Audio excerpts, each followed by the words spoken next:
Gauri Suryavanshi, S मराठीमध्ये आपलं स्वागत। वळूया आजच्या बातमीकडे। जिल्ह्यातील सर्वात मोठी ग्रामपंचायत व मध्यवर्ती ठिकाण असलेल्या आलापल्ली ग्रामपंचायतीमध्ये तेंदूपत्ता संकलन, हर घर नळ योजना व इतर विकास कामात भ्रष्टाचार झाल्याचा ठपका ठेवून माजी सरपंच अज्जू पठाण आपले कार्यकर्ते तसेच त्रस्त नागरिकांसह ग्रामपंचायतच्या समोर उपोषण करणार असल्याचे निवेदन एसडीओ, तहसीलदार व पोलीस प्रशासनाला दिले आहे।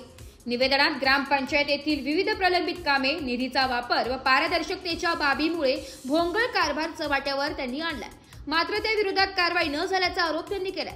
2024-25 मधील तेंदूपत्ता संकलन केल्यानंतर अजूनपर्यंत मजुरांना मजुरी मिळाली नाहीये।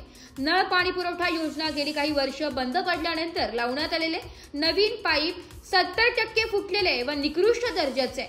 सदर ठेकेदारावर कारवाई का करण्यात आली नाही? मागील 3 वर्षात ग्रामपंचायतीला भेटलेला निधी, त्यातून झालेले विकास कामे, शिल्लक यांच्या सविस्तर तपशील देण्यास ग्रामपंचायत टाळाटाळ करीत असल्याने नागरिक व मजुरांच्या समस्यांचे निराकरण करण्यासाठी उपोषणाला येत्या 11 सप्टेंबर पासून बसावे लागत असल्याची माहिती निवेदनातून माजी सरपंच अज्जू पठाण यांनी दिली आहे। अहेरी तालुक्यातील आलापल्ली हे मोठे गाव असून या ठिकाणी ग्रामपंचायतचा मोठा कारभार सुरू आहे आणि त्यातच एक मोठा भ्रष्टाचार झाल्याचं उघड होत आहे।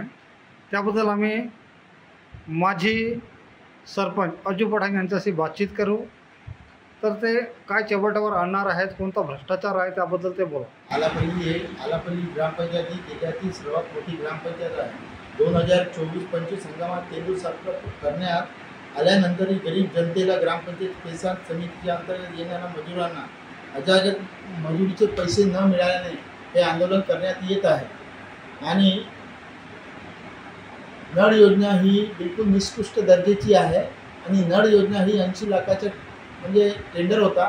त्यामध्ये हे लोकांनी ग्रामपंचायतचे सरपंच, सचिव आणि सदस्यांनी संगनमत करून ही नळ योजना निकृष्ट दर्जाची केलेली आहे। गावातील 1 वर्षापासून पाणी सुद्धा येत नाही। तर आपण याबद्दल काय करणार आहात किंवा आपण उपोषणाला साखळी उपोषण आहे आणि आमरण उपोषण आहे। किती लोकांसोबत आपण बसणार, काय कमीत कमी 500 ते 1000 लोक बसणार आहे साखळी उपोषणमध्ये आणि आमरण उपोषणामध्ये कमीत कमी 8 ते 10 लोक बसणार आहे। जर तुमचा निर्णय लागला नाही तर तुम्ही काय करणार? समोर आम्ही आंदोलन चालू ठेवू। आतापर्यंत काय प्रोसिजर झाली आहे तुमची? काय प्रोसिजर झाली नाही। मी त्यांना डॉक्युमेंट्स मागितलं होतं पण त्यांनी दिले नाही। मग RTI मध्ये टाकून मी डॉक्युमेंट्स मागितलं तर दिले ते लोक। म्हणजे तुमच्याकडे पूर्ण सबूत, फक्त सबूत आहे? पूर्ण सबूत आहे। आणि जे तेंदूपत्ता संकलनाचे जे टेंडर झालं आहे ते टेंडरमध्ये म्हणजे काही नोटरी न करता, काही न करता हे लोकांनी टेंडर केले आहे। ते टेंडरही म्हणजे काय म्हणते झालं, टेंडर न करता त्यांनी ई टेंडर ओपन केलेला आहे। हां, त्यांनी तेंदू संकल्पनाबद्दल ग्रामसभाही घेतली नाही असा तुमचा आरोप आहे? आरोप आहे माझा। एस मराठी न्यूजसाठी जिल्हा प्रतिनिधी जावेद अली सय्यद, गडचिरोली।